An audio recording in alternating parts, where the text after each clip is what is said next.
manejar el metotrexato a dosis altas pues es todo un reto y es un gran riesgo para nuestros pacientes, así que lo mejor es estudiar un poco y examinar el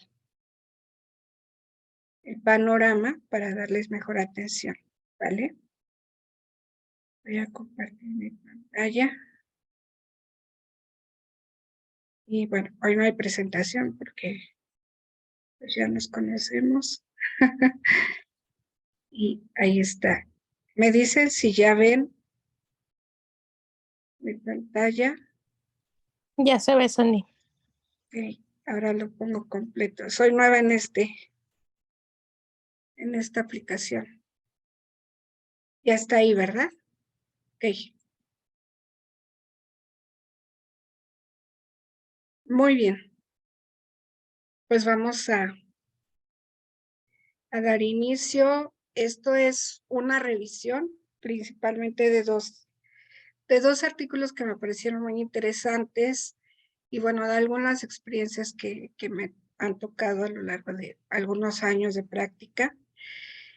Y lo que yo pienso, mi opinión, es que en el manejo de medicamentos de alto riesgo, como es el metotrexato, la revisión específica de cada caso y el protocolo se debe de trabajar de manera multidisciplinaria y hacer protocolos de atención en las propias instituciones donde se trabaje, ¿no? No tengo conflicto de interés, sin embargo, pues el interés de que aprendamos lo mejor o lo que se pueda en cuanto a el manejo de este medicamento. Esta es la pequeña agenda que vamos a tener hoy. Voy a tratar de ser muy breve para que podamos ir intercambiando. Si alguien quiere participar, por favor, aquí los de la sala siéntanse libres de hablar porque no los puedo ver cuando levantan la mano, pero si no, listo, me avisas o ustedes hablan. Por ahí hay un canal de YouTube muy bueno, pero que creen que se me olvidó anotarlo, donde un bioquímico, médico, no sé, habla sobre toda la biología del ácido fólico y bueno, después explica la farmacología del metotrexato. Era un video muy largo, así que solo me permití copiar este pantallazo para decir por qué es tan importante el ácido fólico para un organismo vivo como nosotros, ¿no? Para nosotros, los humanos, sabrán quienes hayan tenido embarazo que hay incluso una suplementación adicional durante el periodo de gestación para prevenir, por ejemplo, malformaciones como espina bífida, pero realmente es muy importante este metabolito, este sustrato, más bien es el sustrato de la enzima de hidrofolato reductasa, ¿no? Y va a pasar diferentes reacciones de reducción hasta el 5-metilente-tetrahidrofolato, el cual es uno de los sustratos de las bases púricas, ¿no? Y por lo tanto del ADN. Como vamos a ver a continuación, el metotrexato es un análogo del ácido fólico. ¿Okay? Digo que soy nueva en esto. Este médico que ven aquí, esta es una de las fotos pues, más famosas de la historia de la medicina. ¿Alguien sabe quién es este señor que está aquí? Los que son fan de la historia de la medicina. ¿Alguien? ¿No?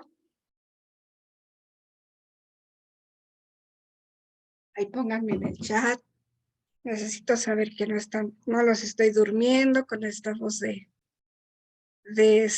adormidera que traigo hoy. Bueno, a ver, ya hay una participación aquí. Perfecto. Es Sidney Farber.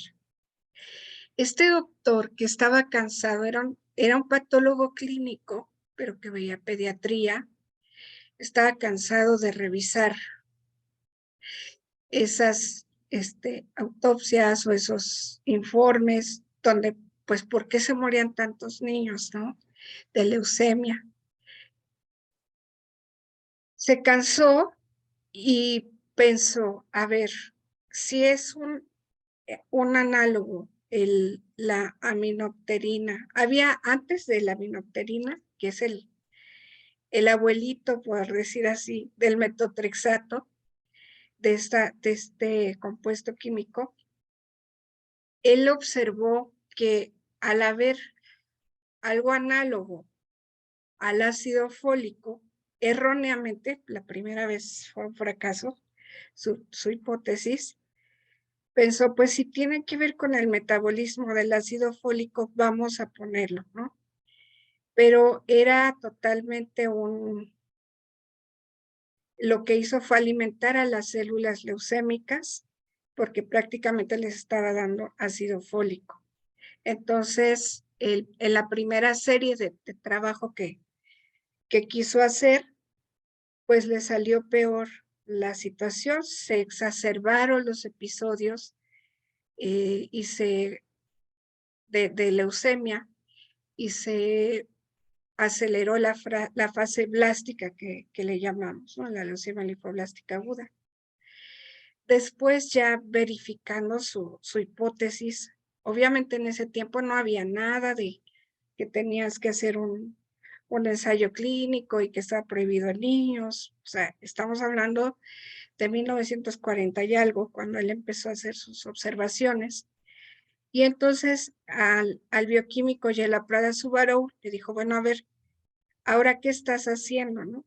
Pues estoy haciendo un análogo, pero va a funcionar como un antagonista porque realmente estoy cambiando ciertos componentes de la molécula. Aquí estoy metilando, por ejemplo, aquí meto un grupo amino en vez del hidroxilo. Y al tener los grupos funcionales realmente no, bueno, siendo un análogo, la enzima de hidrofolato reductasa, cuando quiere leer la molécula, es incapaz de hacerlo. Entonces, en esta forma de antagonizar la formación de los folatos, es como tenemos una toxicidad que vamos a ver más adelante. ¿Ok? Es que tengo que hacerle para acá. Aquí vemos el mecanismo de acción. Una disculpa, este artículo estaba en francés, está muy bonito. Aquí les dejo la bibliografía y a los que están en la sala se los quiero pasar. Bueno, el metotrexato entra a través de un canal, ¿no? Es un acarreador de los folatos reducidos, y a través de una conversión enzimática se va a metabolizar a metabolitos poliglutamados.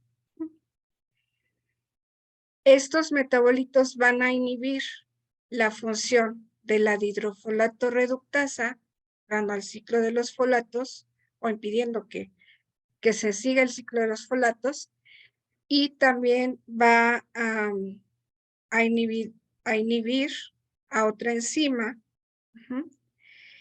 que es la timidilato sintasa. Entonces entra a antagonizar dos ciclos muy importantes, dos ciclos metabólicos. El ciclo de los folatos y la síntesis de bases de pirimidina y de purinas, ¿no? Entonces, con esto, pues la síntesis de ADN se va a ver reducida, por lo tanto, todas aquellas células de rápido crecimiento que sean dependientes de esta síntesis, de estas bases, pues no se van a tener circulando, no se van a tener renovándose, y por lo tanto, las toxicidades que observamos. ¿Okay? déjenme entenderlo. Ya le entendí. Ahora, no sé si los que están en Zoom alcanzan a ver dónde está aquí tenemos aquí el hígado y más del 10%, poco más del 10% del metotrexato que va a entrar, va a sufrir una oxidación, una hidroxilación mediada por la aldehída oxidasa. El metabolito que se va a originar y que va a entrar a las células junto con otra parte que no va a estar metabolizada, va a ser el 7-hidroximetotrexato.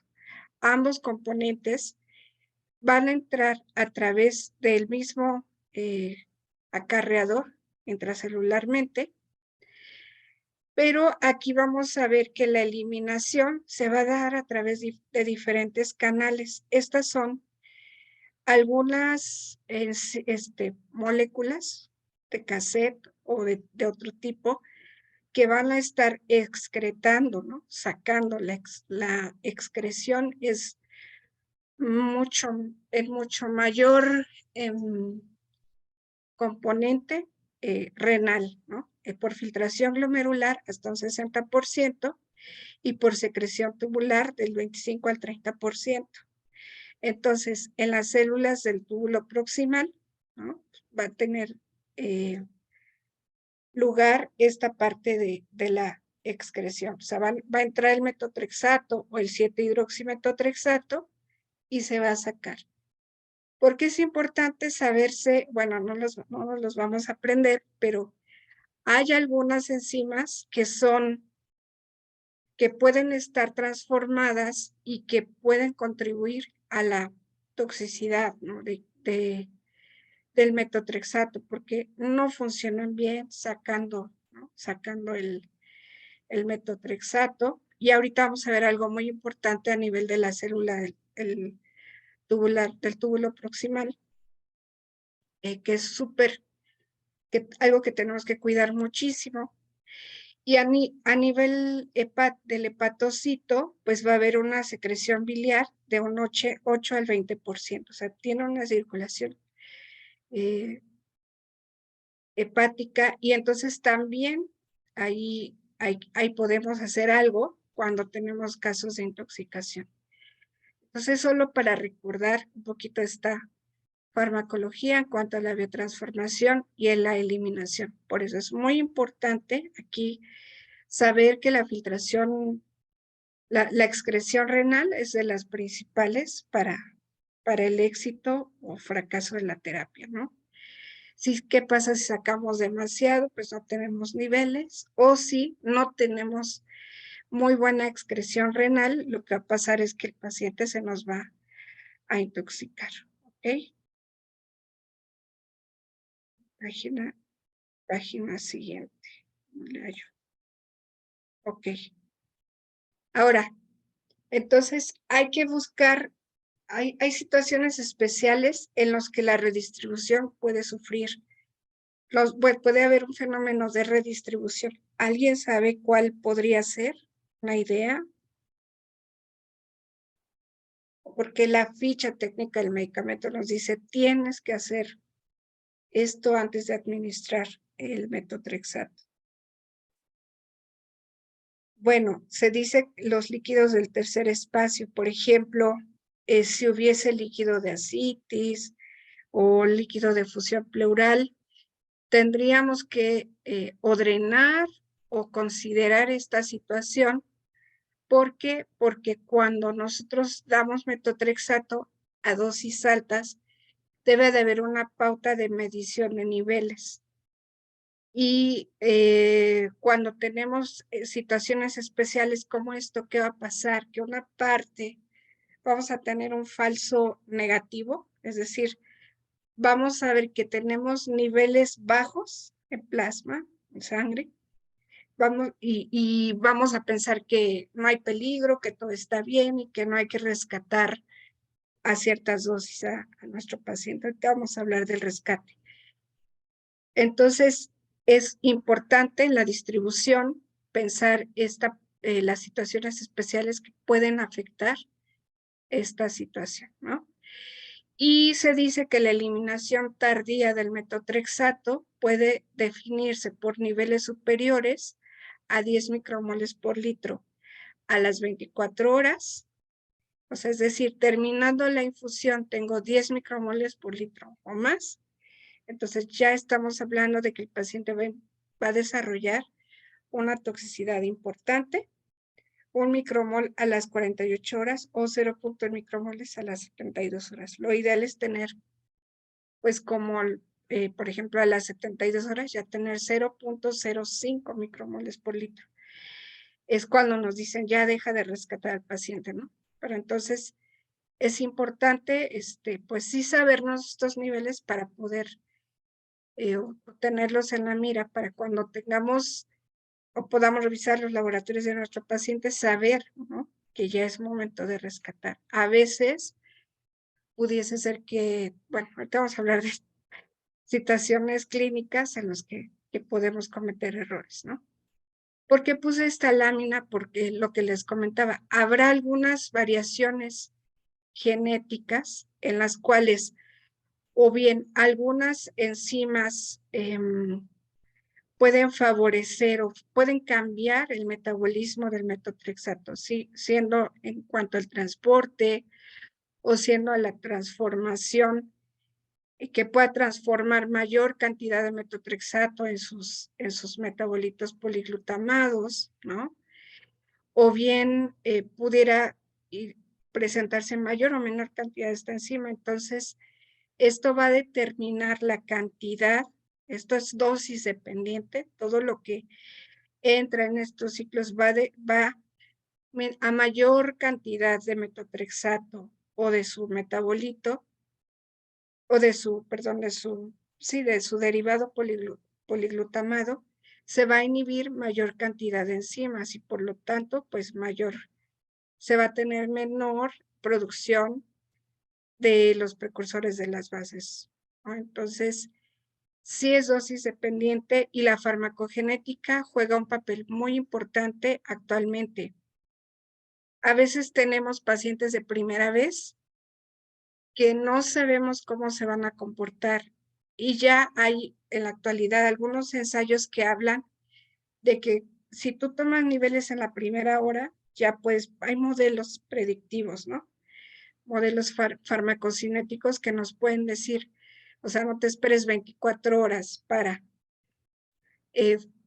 decir que ya te pasaste de la dosis, sino simplemente tomas niveles a un corto tiempo y con eso ya son modelos predictivos. Sin embargo, como que todavía no están totalmente, o sea, hay escuelas que los tienen o hay hospitales que ya lo hacen, pero no está así como tal en una guía ya establecida. Entonces, lo que nos toca hacer es pues ver los artículos que se van publicando y con la práctica, les digo, las decisiones se van tomando de manera multidisciplinaria. Sí, ha tocado ver pacientes que pueden tener una variación genética de alguna de las enzimas que puedan metabolizar el metotrexato y pues ahí tenemos que tomar decisiones. Esto es de la ficha técnica del medicamento, tendrán que saberlo solamente como un pincelazo, ¿no? Que obviamente en insuficiencia hepática, pacientes con alcoholismo, debemos de tener cuidado. Obvio, los pacientes con insuficiencia renal grave, aquellos pacientes que tengan alguna anomalía hematológica preexistente, entonces por eso se tendrá que tomar niveles o hacer una biometría hemática previo a la siguiente dosis, si es que son, por ejemplo, si lo usamos en osteosarcoma o en alguna otra indicación. Pacientes con inmunodeficiencia, aquí se me olvidó decirles que el metotrexato, bueno, ahorita lo vamos a decir más adelante, pero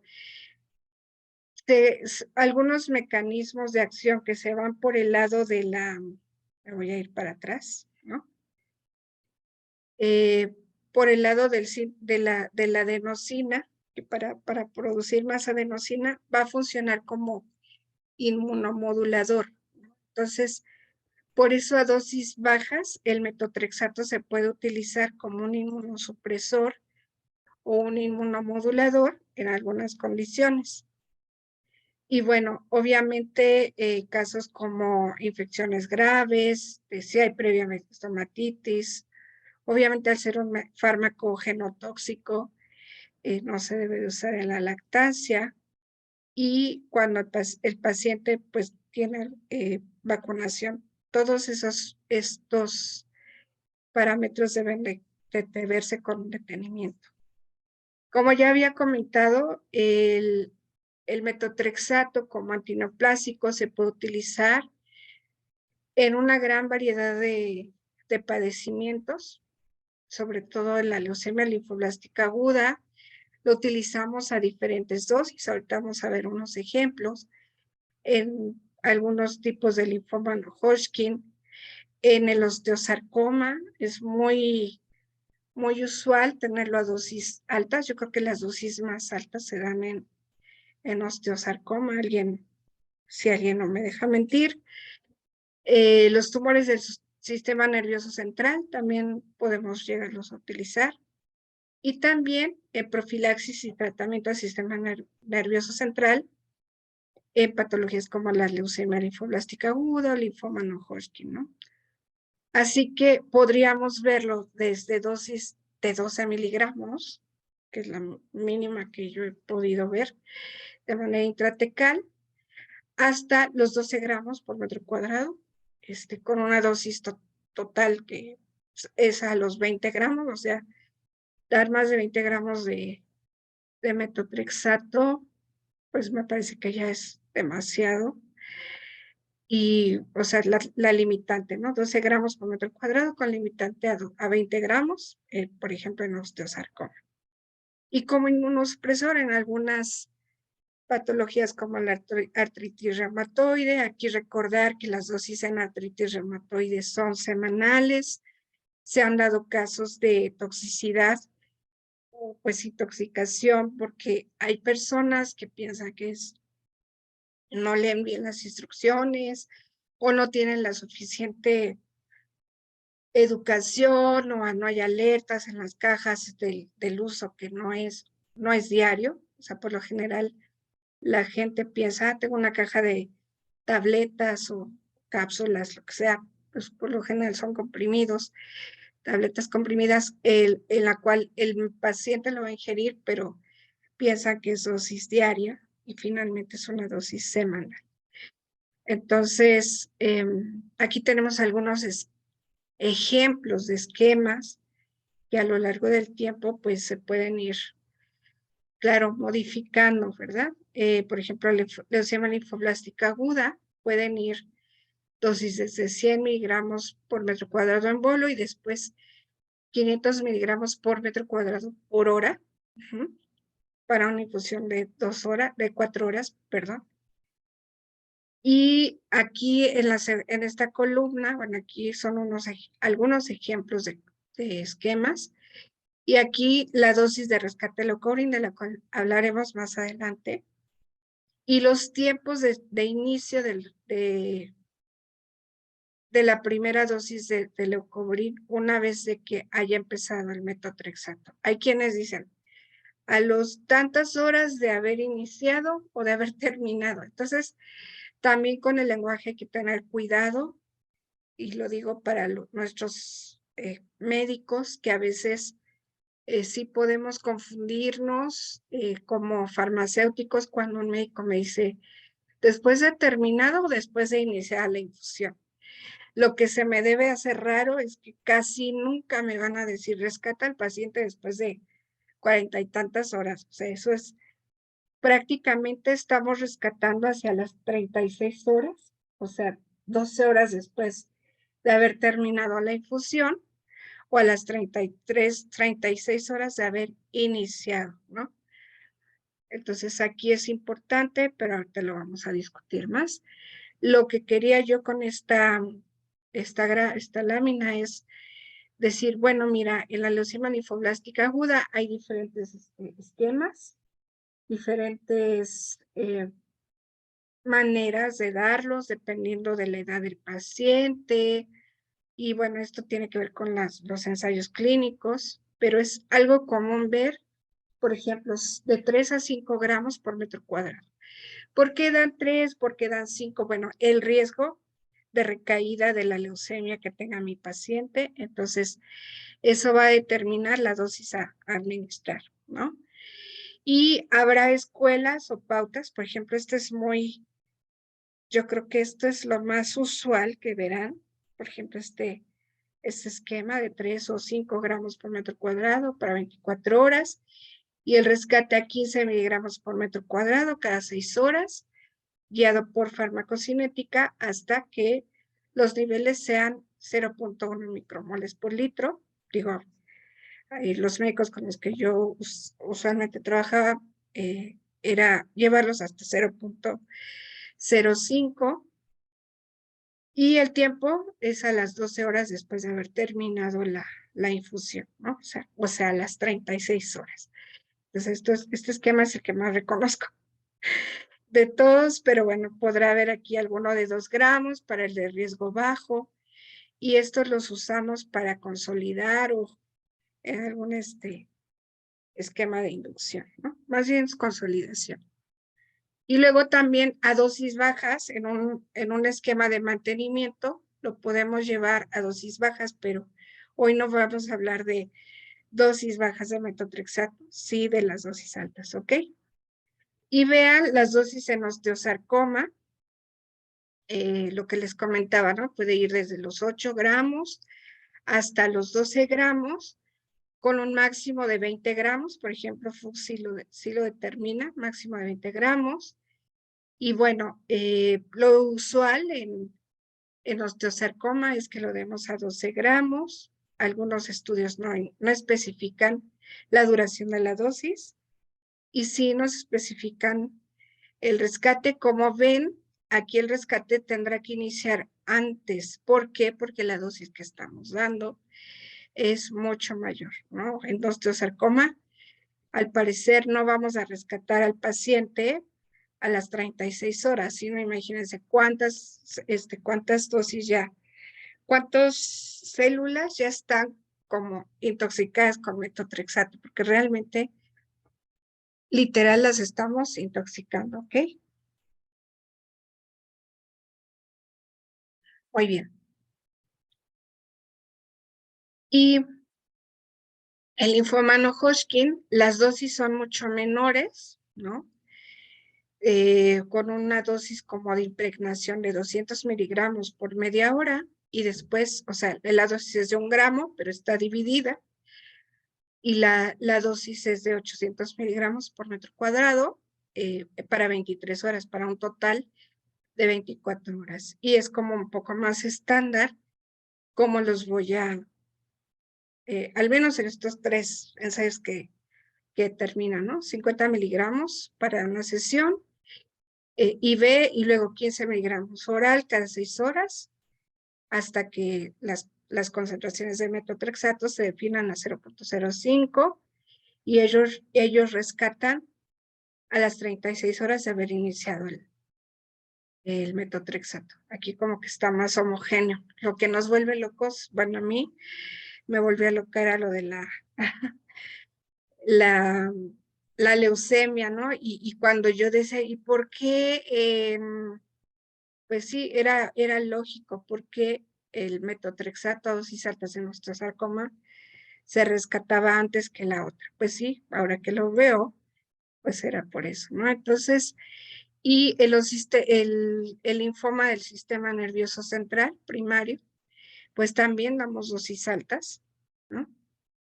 Hay diferentes esquemas, pero todos coinciden, ¿no? Que hay que rescatar con leucovorin o con ácido folínico. El ácido folínico, ojo, no es lo mismo que el ácido fólico. A veces es una confusión por ahí.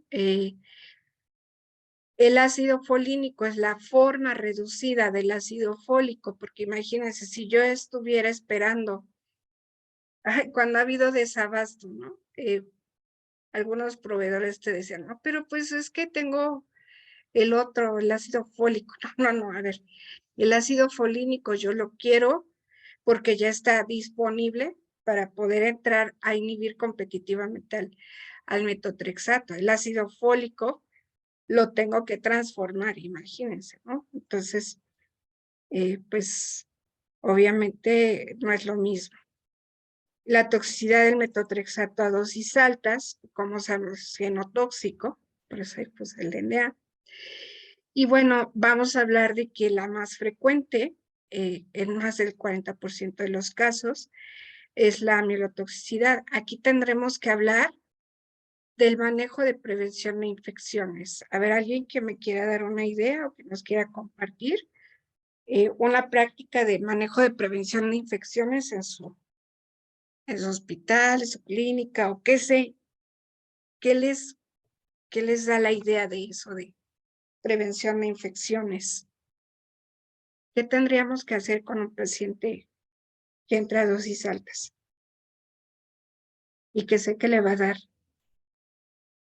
neutropenia o que va a tener algún problema hematológico? Han oído desde la dieta, ¿no? O sea, esos pacientes los dejamos irse a comer mariscos a la esquina o tacos. ¿Qué les decimos a esos pacientes? ¿Qué les dirías, Priscila? O a ver, ¿quién anda por ahí? A los que vi en la entrada. ¿Qué les diríamos a esos pacientes? Cuídese, lávese las manos. Ya todos los mandamos a lavar las manos.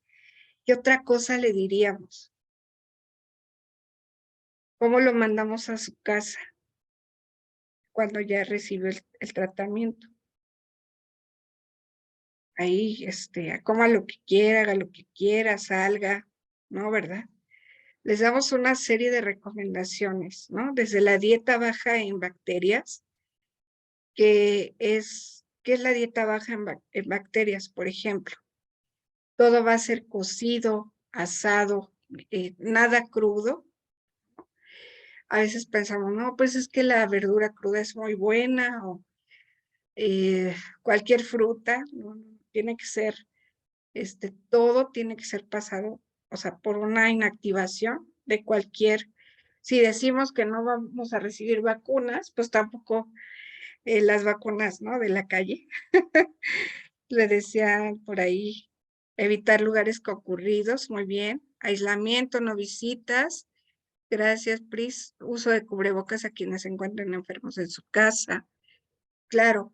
Y sobre todo hay un nadir, ¿verdad? El nadir que empieza como a los 7 días bueno, aquí en estos casos pueden empezar antes, pero es un nadir prolongado, ¿vale? Entonces, este manejo de prevención de infecciones, incluso se habla de factor estimulante colonias en cuanto empieza a haber fiebre, o sea, hay protocolos de atención y hay mucha vigilancia, porque es una toxicidad, pues que sí es frecuente, ¿no? Esto es muy importante. Aún con los cuidados, puede haber insuficiencia renal aguda en un 12 al 12% de los casos, de acuerdo con esta revisión. Obviamente es dosis dependiente, y aquí es súper importante, y aquí es donde trabajamos en equipo con enfermería, ¿no? Farmacia y enfermería. Decimos, tenemos que asegurarnos que antes de dispensar la mezcla o antes de autorizar que se mande preparar, o no sé cómo le hagan en su centro, debo asegurar que el pH urinario debe estar mayor a 7, ideal de 7,5 a 8, ¿no? Pero un pH urinario menor a 7 quiere decir que en el glomérulo me va a precipitar, se va a formar unos metabolitos insolubles, o sea, por mucha agua que le quiera dar al paciente, hidratar después, ya no va a haber nada que pueda mover esos cristales, ¿no? Esos depósitos intratubulares del metotrexato, el poliglutamato, y los metabolitos estos, ¿no? La pérdida de fluidos por vómito, diarrea e hidratación eficiente deben ser como un factor de ojo, tienes que estar revisando, reponer esos líquidos, ¿no? Obviamente la insuficiencia renal es un factor de riesgo importante, o si tu paciente recibió algún medicamento nefrotóxico previamente, como el cisplatino, ¿no? O algún otro que ahorita vamos a ver, o que tiene radioterapia concomitante, pues es un factor de riesgo. Cuando no se hicieron los cuidados y tenemos esta situación, no hay más que manejarlo con hemodiálisis. Aquí en México no tenemos un medicamento que es la glucarpidasa. Bueno, a lo mejor ya me dicen, oye, ya hay, ¿no? Pero cuando yo todavía sí busqué si estaba el registro sanitario de ese fármaco, pero no lo encontré, ¿no? Y obviamente va a haber interacciones medicamentosas que tenemos que verificar previo, al menos 24 horas antes, el paciente no haya recibido algún medicamento de los que están en esta lista. ¿Por qué? Pues puede haber inhibición de la excreción renal, como es el grupo de los AINES, o también el trimetoprim, ¿no? Por ejemplo, los medios de contraste o los aminoglicósidos, la anfotericina, pueden disminuir la filtración glomerular con consecuente inhibición de la excreción renal. Los inhibidores de la bomba de protones no se sabe tan bien, pero parece que median en la excreción del renal del metotrexate a través del transportador BCRP. Los inhibidores de la glicoproteína P también pueden inhibir la excreción. Y, por ejemplo, el levetiracetam. Nuestros pacientes pueden estar recibiendo anticonvulsivo, pero igual hay potencial competición por la secreción tubular. Aquí tengo que mencionar, ahorita antes de que se me pase, hay pacientes que tienen otra patología, por ejemplo, los pacientes con síndrome de Down, es importante bajar la dosis. Algunos casos, algunas bibliografías sugieren al 50%, bueno, hay que consultar, pero nuestros pacientes no tienen las enzimas para metabolizar, pueden tener un polimorfismo genético, se me olvidó decirles hace rato, por el cual se puede exacerbar la toxicidad. Algo súper, o sea, desagradable que va a pasar con nuestros pacientes, que del 10 al 50% de los casos, dependiendo de la dosis de nuestros protocolos o de nuestro esquema, va a presentar mucositis en cualquier grado, ¿no? El manejo de la mucositis es sintomático, pero obviamente hay que estar observando la boca del paciente y hacer enjuagues preventivos con bicarbonato o se dice que ya cuando hay dolor con la benzidamina, parece que es de lo que presenta un poco de mejor evidencia en el control de la molestia y el dolor, y de manera preventiva la glutamina o estos enjuagues, ¿no? Constantes, colutorios. Entonces, es una toxicidad muy frecuente, casi esperada, pero muy desagradable. Vean, cuando es grado 3 o grado 4, pues nos va a provocar algo importante, que es que el paciente requiera de nutrición parenteral, por ejemplo, ¿no? Entonces, es una complicación que no debemos subestimar y que el manejo pues sí es delicado, ¿vale? En cuanto a la toxicidad hepática, pues como hay una citólisis predominante, por ejemplo, de la enzima ALT, transferasa, que está relacionada en dosis dependiente, pues lo que va a pasar es que se van a subir estas enzimas hepáticas y son reversibles, sin embargo, pues va a causar insuficiencia hepática aguda, por lo cual también es delicado. Hay un manejo por ahí, hay un reporte de caso que les invito a leer. Si ustedes ponen intoxicación por metotrexato, reporte de un caso o algo así, les van a hablar de cómo solucionaron ese caso, dando los sobres estos de colestiramina que sí tenemos disponibles, que no son de tan alto costo y que pudieron, acuérdense que el metotrexato tiene una excreción biliar, entonces por ahí, por esta resina, que la utilizamos para dosis altas de colesterol, para cuando hay dosis altas de colesterol, poder ayudar, ¿no?, a la excreción biliar. Entonces, el uso de estas sales ha sido, pues, de manera fuera de etiqueta, ¿no? Y bueno, si llegamos, por ejemplo, a usarlo en algunos pacientes para ayudar a forzar la excreción, cuando llegamos a tener polimorfismos que no teníamos en el radar previamente, y sí ayudó a bajar. Y la toxicidad neurológica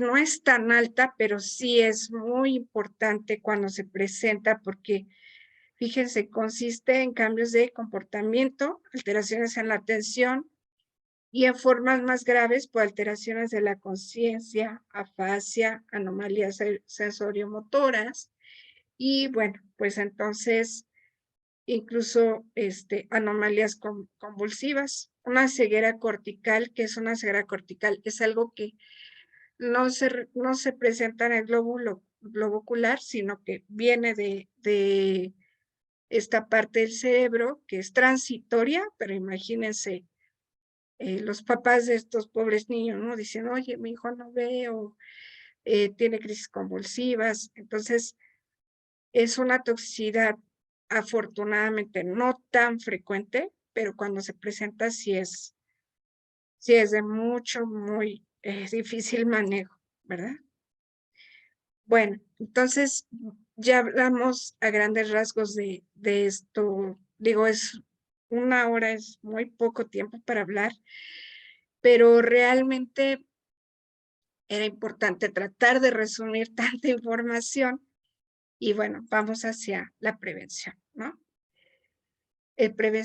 La prevención es con rescate del leucovorin y el tratamiento en algunos países, como Estados Unidos, España, sí tienen este medicamento que es la glucarpidasa, más que un medicamento, es una enzima que va a transformar al metotrexato en un metabolito ya no activo, ¿no? Es que es el DAMPA. Entonces, la glucarpidasa se da en una infusión de creo que 30 minutos y bueno, es muy importante. Ojalá si alguien de autoridades regulatorias nos ve por ahí, sería importante tenerlo como de respaldo, que nuestros médicos han aprendido muy bien a manejar en la mayoría de los centros, ¿verdad? Tienen bien establecidos los protocolos de rescate y de hidratación, súper importante, pero no está de más que se tuviera disponible en México, ¿no? Para poder rescatar ya directamente, o sea, ya no vamos a buscar inhibir con buscar el transportador, ¿no? Que tenemos aquí. Con el leucovorin, pues ya va a inhibir competitivamente con el metotrexato, se va a meter al ciclo de los folatos y bueno, pues al tener ya el ácido fólico reducido, que es el ácido folínico, pues ya lo meto directamente al ciclo de formación de las bases del DNA. Entonces, el rescate es súper importante. Recordemos que una eliminación tardía pues ya, ahora sí que es casi irreversible y pues tendríamos que tener manejos agresivos. Si al final de la infusión yo tengo niveles altos, pues lo que voy a esperar, ¿no? Es que la toxicidad se va a exacerbar, ¿no? Si a los 24 horas yo decía, tengo 10 micromoles, bueno, aquí está en otras unidades, pero el tiempo es importante. Entonces, yo voy a esperar una toxicidad severa cuando a las 24 horas tengo esto, ¿no? Y no estos niveles. Entonces, es importante el rescate a tiempo. Una anécdota, ¿no? Una vez un médico llegó y preguntó, ¿qué lote usaste de metotrexato y qué de ácido folítico? Y pues yo ya había visto el caso, todavía no habíamos como, o sea, apenas estábamos llegando a la farmacia, recuerdo bien, y como que entendiendo esta situación, entonces ya revisando, tuvimos que decirle al médico, no es cuestión de lotes, es que usted empezó a rescatar a las 48 horas, cuando debió rescatarlo a las 36 horas, ¿no? De haber iniciado la infusión. Entonces, realmente el timing es muy importante, el tiempo en el cual se hace el rescate, y dependiendo de las dosis que yo tenga, la concentración a las 24 horas, hay protocolos ya escritos que si tú tienes menos de 10, pues puedes darle 10 miligramos por metro cuadrado cada 6 y vas a llevarlo finalmente después de tiempo a niveles seguros. Pero ¿qué pasa como esta línea roja, ¿no? Que a las 24 horas de que está la infusión, tú tienes 100, ¿no? Es demasiado, ¿no?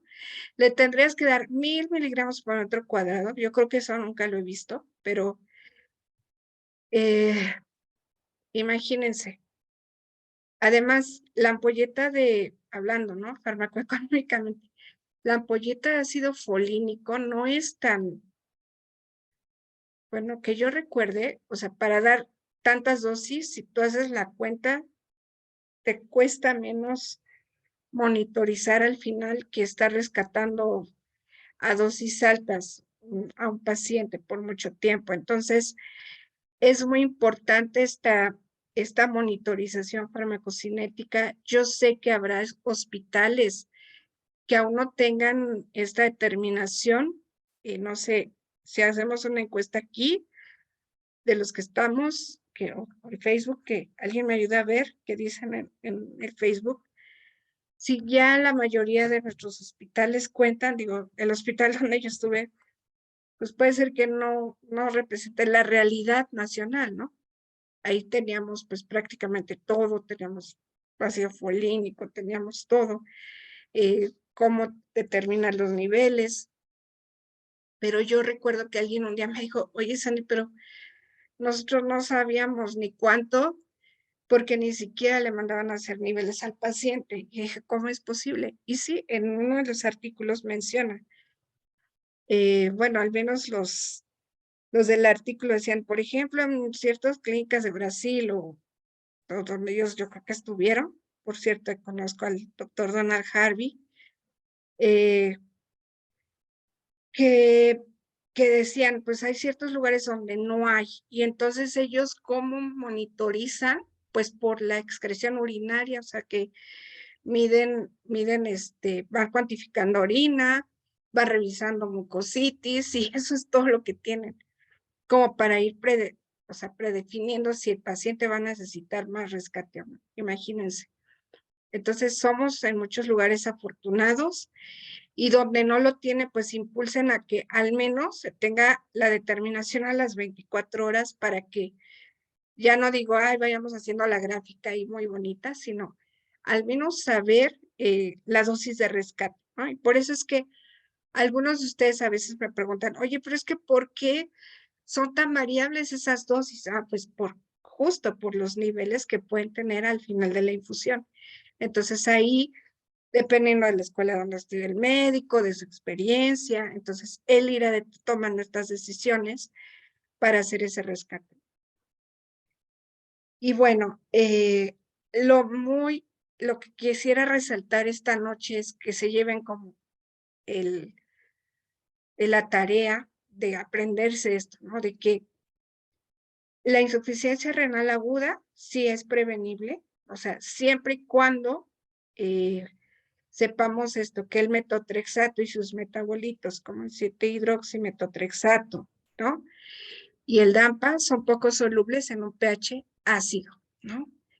El pH ácido va a provocar que como ya lo comenté anteriormente, que se precipite en el túbulo renal contorneado, por lo cual previamente, no ya cuando lo estoy infundiendo, debo de alcalinizar orina y debo de tener la prueba físicamente, ver la tira, ver la nota de enfermería, que sí, enfermería, por favor, no lo tomen, a veces nuestras compañeras de enfermería o compañeros se presionan mucho porque ya tiene que empezar un tratamiento, pero en este caso, primero es revisar. Si no tienes la indicación médica de medir orina, no te cuesta nada, no sé cuánto cuesta una tira reactiva de pH urinario, pero les prometo que no es tanto como el daño que van a prevenir, ¿no? Si lo hacen. Entonces, hay que tomar esa determinación de pH urinario y dependiendo de ese pH urinario, se va a administrar diferentes regímenes de bicarbonato de sodio por vía intravenosa, porque pues ya tengo que emplazar la infusión. Hay médicos que son muy precavidos y desde casa le dan sus cápsulas de bicarbonato al paciente y ya el paciente, y bueno, les dicen que, por ejemplo, no tome refrescos porque tiene ácido fosfórico y eso también acidifica la orina, ¿no? Y entonces, antes hay una hiperhidratación, se recomienda la administración de líquidos con bicarbonato de sodio antes, durante y después de la administración. Pero bueno. Y obviamente, la buena práctica es que el pH de la orina se mida cada hora durante la infusión y hay quienes recomiendan, pues se pueden ir dando bolos de bicarbonato de sodio para garantizar que la orina permanezca alcalina, monitorizar el balance de líquidos, obviamente, eso siempre, una creatinina sérica. De acuerdo a la ficha del producto, el metotrexato se debe de ajustar, pero bueno, hay diferentes esquemas de ajuste. Esto sí, lo puse, lo de no bebidas de refresco de cola. Eso es algo muy fácil que le podemos decir a nuestros pacientes, pero ojalá que se los dijeran desde casa. Yo creo que estos pacientes rara vez los dejarían tomar Coca-Cola, ¿no? Pero nunca falta el que diga yo quiero o se me antoja. Pero bueno, en estos casos sí es muy importante no acidificar la orina y evitarlo. Y bueno, habrá algunas aplicaciones que nos puedan dar alguna alerta, ¿no? Mensaje de, oye, si en el caso de este metotrexato, te recuerdo que hay un ajuste y bueno, es una de las recomendaciones que dicen uno de los artículos para prevenir, ¿no?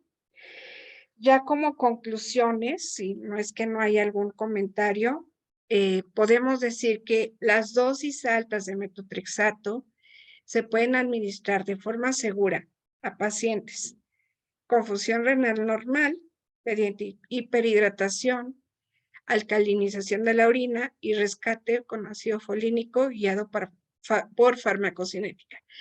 Esa sería como la mejor práctica, ¿verdad? El rescate de la dosis, el esquema, debe ser importante y debe ser a tiempo y no a destiempo. Considerar que la farmacogenética juega un papel importante en pacientes con síndrome de Down, como lo comenté. Puede haber polimorfismos genéticos no considerados, porque no le voy a hacer un análisis farmacogenético a mi paciente cada vez que va a recibir, ¿no? Pero pues a las siguientes dosis, obviamente, si yo tuve una determinación alta a las 24 horas, o les decía, esta parte de ensayos farmacocinéticos que ya están casi, pues, casi validados, pero que están como por ahí en algunas instituciones que pueden servir las experiencias de esas mediciones a la hora para poder hacer ajustes sobre la marcha y no esperar a las 24 horas que ya termina. Y obviamente la farmacovigilancia, desde la prevención del error de medicación hasta el monitoreo, es una tarea muy importante y por la cual pues el farmacéutico no debe ser excluido. Parte de la dispensación, si yo voy a dar una mezcla de metotrexato, aparte de saber que los cálculos están bien, validar que el sistema que yo utilice haga bien los cálculos, aparte de verificar los fluidos que son compatibles, la concentración. Parte de eso, yo debo de asegurar estas cosas clínicas que son tan sencillas, realmente sencillo, pues decir, oye, ya tomaron el pecho urinario, o sea, antes de que yo se la dé a la enfermera, para enfermero, pues revisar el pecho urinario del paciente. Yo me llevé varias sorpresas, se los puedo asegurar, de que ya teníamos todo, pero veíamos pechos urinarios. Yo decía, doctor, no se lo voy a dar al enfermero porque es capaz de que sí se lo pone, porque puede haber un problema de comunicación y entonces lo retenemos aquí hasta que aseguremos. Y vean, este tipo pues, está basado en el conocimiento, ¿no? De que el pH urinario debe ser mayor a 7.5 idealmente. Y entonces, pues así puedo salvar al paciente, ¿no? Pues no me queda más que agradecer su infinita paciencia con la servidora y bueno, dejar de, no sé, no veo manos levantadas, pero me gustaría que alguien participara o contara una experiencia. ¿Les ha pasado? ¿Han trabajado con metotrexato a dosis altas? Todavía no, pero pues ya no se ponen a temblar, ¿no? Si me da como a mí que me daba mucho miedo, 80 frascos, nada más, 80 viales ahí, y decía, ¿cómo? No solamente es cómo lo voy a preparar, sino ¿por qué estas dosis? Entonces, es lo que te hace adentrarte más. Estoy hablando desde hace más de 20 y tantos años de que empecé en esto y pues es como muy delicado, o sea, es la vida de un niño. Yo creo que lo mismo que impulsó a Sidney Farber, ¿no? A nosotros es que es un niño, es un paciente joven, los de osteosarcoma. Cualquier paciente merece nuestro cuidado y atención, pero creo que los que son papás no me dejarán mentir, ¿no? Pues solamente, o sea, su vida está en tus manos y además pues las de su familia, ¿no? Porque cuando afectamos a un paciente, afectamos también a la familia. Así que la invitación en esta noche pues es a revisar, a ponernos a estudiar y ahorita les paso por el chat si quieren los artículos o las ligas para que los tengan. Así que pues muchas gracias por su atención. No sé si Sandy, tenemos una pregunta en el Facebook que dice que por qué no se recomienda omeprazol y metotrexate a mí, juntos. ok, no hay muy claro, pero parece que a nivel de la excreción del metotrexate, déjame ponerles se inhibe está aquí en este diagrama. A ver.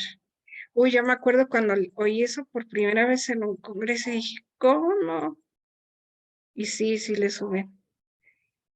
Me empecé a notar, déjenme ver dónde está creo que en la primera página. Aquí está. Ahora déjame ir a presentar pantalla. Perdónenme. A compartir pantalla. Aquí está. Comparto y presento. Es un poco complicado este. Bueno, vean esta molécula que dice BCRP, si tiene su Brace Cancer. Es una proteína de excreción, ¿no? Se supone que inhibe la actividad de esta proteína de excreción. O sea, hagan de cuenta que por aquí entra el metotrexate y por estos canales, estas moléculas que están expulsando todo lo que sea genotóxico, no solo el metotrexate, sino todo lo que entra a la célula que me pueda provocar daño y que la célula diga, y esto tengo muchos niveles, lo voy a sacar. Entonces, el omeprazol, o bueno, los inhibidores de bomba de protones, pueden, no se dice que esté tan claro, pero inhibiendo la acción de esta proteína, de que es de excreción. Entonces, al tener disminuida esta función, pues voy a tener niveles más altos de metotrexato. Espero haber contestado la pregunta. Ok, claro. Muy bien, Jessie, ahora ya se miden niveles y los casos de mucositis han disminuido. Sí, es muy importante. O sea, una mucositis no es algo es algo que no se lo deseo a nadie. A ver, pero qué bueno que ya, ¿verdad? Que era frecuente la presencia de mucositis por dosis altas en el área de ecopediatría, porque no había mediciones. Y sí, o sea, ellos pues lo hacían del libro, ¿no? Los médicos, ay, pues como que creo, pero imagínense, o sea, no hay como la evidencia, o cuando estos niños nos sorprenden, o sea, a mí sí me tocó ver como 2, 3 casos de que tenían anormalidades farmacogenéticas en alguna de las proteínas creo que de excreción. Entonces, pues sí alcanzábamos niveles altos y había que dar pues de todo, hiperhidratación, para no llegar a una diálisis, ¿verdad? Y porque pues también es algo invasivo para los niños y bueno, la verdad que lo rescatábamos con sales de colestiramina y nos fue bien en la mayoría de los casos. No publicamos porque pues ya estaba publicado, pero pues pudo haber hecho como algo. O sea, como que tú haces las cosas y piensas que no es tan valioso tu trabajo o no es la gran cosa, pero cuando tú lees algo que te sirve después dices, ay, lo hubiera publicado, ¿no? Y ahora ya medio te acuerdas o algo así, pero la idea es que sus experiencias las pueden ir escribiendo, publicando, ustedes que tienen ahí el trabajo sobre la marcha. Yo sé que es muy difícil, pero pues esas experiencias le pueden servir a otros, ¿no? Entonces es súper importante que vayamos compartiendo y pues por eso es este foro, ¿no? Simplemente poner un tema en la mesa y aprender unos de otros. No sé si alguien tenga algún otro comentario. En el Facebook hay otro comentario, a mí no me quedó un poquito claro porque dice, si en dado caso no le tomaran el pH cada hora, ¿cuánto es el tiempo máximo para estar midiendo el pH? No sé si se refiere a que si no es cada hora, si fueran intervalos mayores, no me queda muy claro. Ok, el pH urinario, o sea, esto lo comentaban en el artículo, que es una recomendación, pero yo te puedo decir, si la orina está alcalina y tú conservas, o sea, tu paciente está en condiciones clínicas normales, de que no se te va a escapar por un refresco o, o deja de tomar líquidos, pues no pasa nada si no le estás tomando cada hora el pH urinario, ¿no? Habrá médicos que sí les guste que se tome cada hora, pero a lo mejor cada 3 horas, simplemente para ir monitorizando que no se te vaya acidificando la orina. Pero aquí hay algo importante, que si tu paciente tiene por alguna razón vómito, diarrea, ahí va a perder líquido. Entonces hay que reponer líquido y bueno, no vernos así tan, ay, tengo que estar midiendo el pH urinario. Siempre antes, eso sí, o sea, eso sí o sí, pero no hay como una pauta de cada hora. Es una recomendación, sería la mejor práctica, pero yo sé que a lo mejor las tiras puedan estar, sí cuesta el frasco, yo me acuerdo que no era tan barato, pero bueno, por una tira no pasa nada. Pero imagínense que tengas 10 pacientes o en un turno, o sea, se puede acabar el frasco de tiras. Todo depende, como les decía al principio, cada institución va haciendo sus pautas en la medida de los recursos que tiene. Porque pues yo les puedo decir, estos artículos pues son escritos en el primer mundo, ¿no? Pero realmente, bueno, se oye feo decir primer mundo y tercer mundo, pero en gente que tiene los recursos disponibles.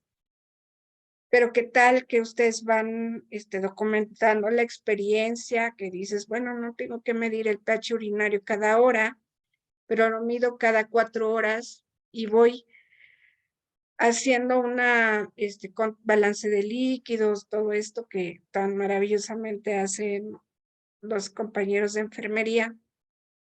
Y bueno, que vean pues que todo va bien, o sea, no debe ser tan rígido. Pero yo lo puse porque es la recomendación del artículo. Antes de cerrar les comparto el artículo, o bueno, el link, ¿verdad? Para que lo bajen, porque, y bueno, no sé si hay alguna otra situación, y pues decirles que se vayan animando cada vez. Sería bonito que también ustedes, así como yo, que estoy les digo, estoy en mi retiro, casi, no estoy en retiro, sino me gusta estar en esta parte de enseñar, de estar con mejores prácticas y todo esto, pero ustedes también, o sea, no solamente una servidora que ya pasé por esto, ustedes que están sobre la marcha, atrévanse a platicar sus experiencias, a revisar un artículo y discutirlo aquí. Vean que no pasa nada, todo está súper bien y pues en un ambiente de aprendizaje, que para eso está MEFO, para poder compartir las mejores prácticas. Me despido del grupo de Facebook y bueno, dejo aquí abierto el chat por si tienen alguna duda, que a veces creo que son tímidos y no quieren decir las cosas así en comunidad tan abierta, ¿no? Por eso nos hemos visto así limitados, pero el beneficio, ya los vieron, ok, ya vieron los links, ¿verdad? De los artículos estos en los que me basé para la revisión. Sí, están en el chat. Y detengo la grabación para la discusión aquí abierta. A ver.